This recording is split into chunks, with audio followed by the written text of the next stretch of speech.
The ingredient that I tend to recommend to start with before you start throwing too much at your skin is retinol. When you're looking to address the signs of premature aging of our skin that we start to see even as early as our 20s, this would be signs of discoloration of our skin, changes in the look and feel and texture of our skin, fine lines and wrinkles. Retinol is a great product because it fits the bill for each and every one of these steps. The real challenge with retinol is that when you go to these product aisles at drugstores, beauty supply stores, department stores, there are way too many products to choose from, and they're really hard to navigate because they tend to have way too many ingredients in them and many things that can complicate which ingredients working for you versus not working for you. So let's break down how to shop for retinol the right way so that you choose one based on where you're starting in your routine, what age you're at, as well as your price point, and understanding that we want to choose one that doesn't over irritate your skin. Retinol itself is not an active ingredient. It's inactive when it's applied to our skin,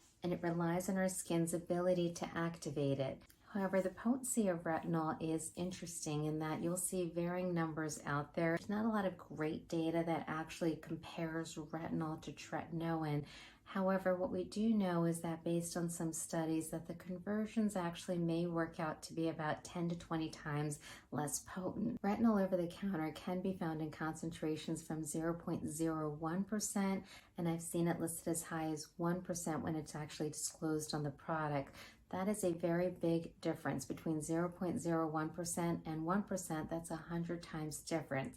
And then if you factor in the fact that that's still about 10 times lower strength than prescription tretinoin, how do you really integrate retinol into your skincare routine? When you go to those aisles and there's so many products out there, I encourage my patients to not bother with the beauty stores initially because many of the products I came across in this setting were very expensive, and they tended to have a lot of other confounding ingredients and other ingredients that you could experience irritation from as well, that I'd much rather my patients start with drugstore brands that tend to be simpler and tend to be easier to navigate initially.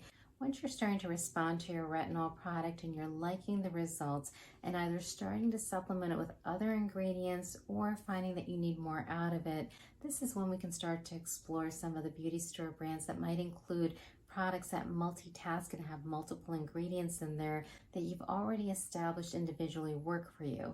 If you just jump on a product that has retinol as well as alpha hydroxy acids and other ingredients in there, it's going to be very hard to determine if your sensitivity is to the retinol or to some other ingredient in the product. First, establish that the product is working for you and that you tolerate it well.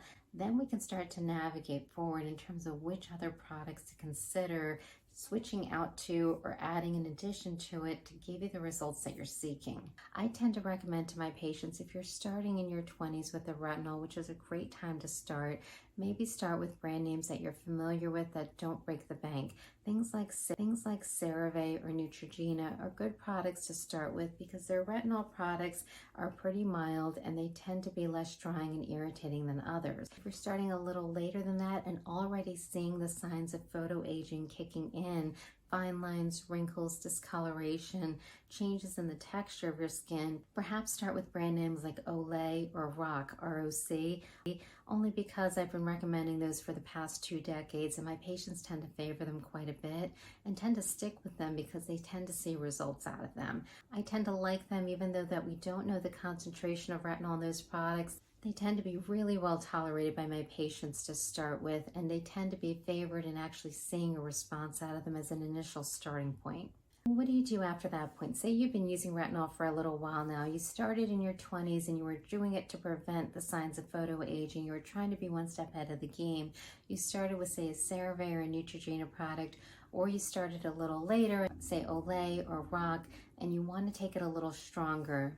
Don't go out there and start spending a lot of money on lots of products because bear in mind, we're not focused on the price point that you're spending. We're focused on the concentration of retinol in the product. This means to seek out more products that actually disclose their retinol concentration. If you look back at my blog, I have all of these names listed. When I was reviewing all the beauty sites out there and which products are available, What I found was there were concentrations ranging from 0.2% to up to 1% and many areas in between. So the best way to approach this is to say, well, if you really tolerated your retinol well and the one that you started with that didn't disclose its concentration, and now you're looking to up your game, think about starting off at maybe the 0.2% just to make sure you can tolerate the product well. I have on my website listed the products out there that have the 0.2 and 0.25% concentrations. Based on that conversion factor, this do have the potential to have the strength of a tretinoin, which is a prescription product. However, again, this is so dependent on how your skin tolerates and responds to the product. If you do really well from there and you find that you're getting results but you want even more, and you tolerate your retinol product pretty well, you can either start to navigate through the concentrations out there or consider going to that 1% concentration and seeing how much results you get out of it. Now, retinols, in terms of choosing one for different skin types, can be tricky because retinol itself can dry and irritate your skin. If you're looking for a retinol for dry or sensitive skin, it may be best to start with products you find at the drugstore that don't disclose their concentration, only because I find that these products tend to be a little less complicated, including a lot less ingredients that could irritate your skin further, and their retinol concentration doesn't seem to be high enough to cause a lot of irritation to the skin. If you tolerate them pretty well, then you can start working through the concentrations that are available and considering the sandwich technique where you put a moisturizer on first, the retinol on top, and the moisturizer above it to seal it in may reduce some of the effectiveness of the product. It's hard to say how much effectiveness it reduces in the product, but at least it can start to build a tolerance so that over time you can reduce the use of moisturizer if you can tolerate it pretty well. If your skin is really, really sensitive to retinols and you can't even get away with an over-the-counter retinol, consider the role of a retinol alternative. This would be what some brands will refer to as a phytoretinol or a plant-based retinol. There's an ingredient out there called bakuchiol, which actually has been shown to have similar benefits to retinol with less irritation. So it's worth seeking out this ingredient if you really do struggle to include any type of retinol in your routine, but you're still seeking some of the benefits that it can offer.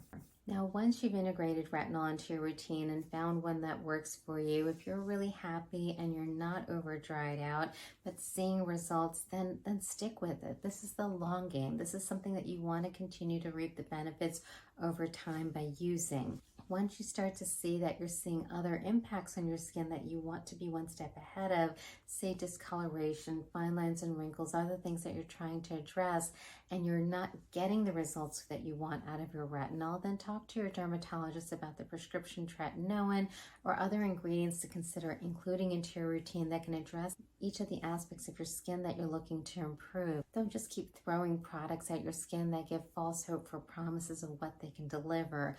Choose products based on ingredients that actually have results.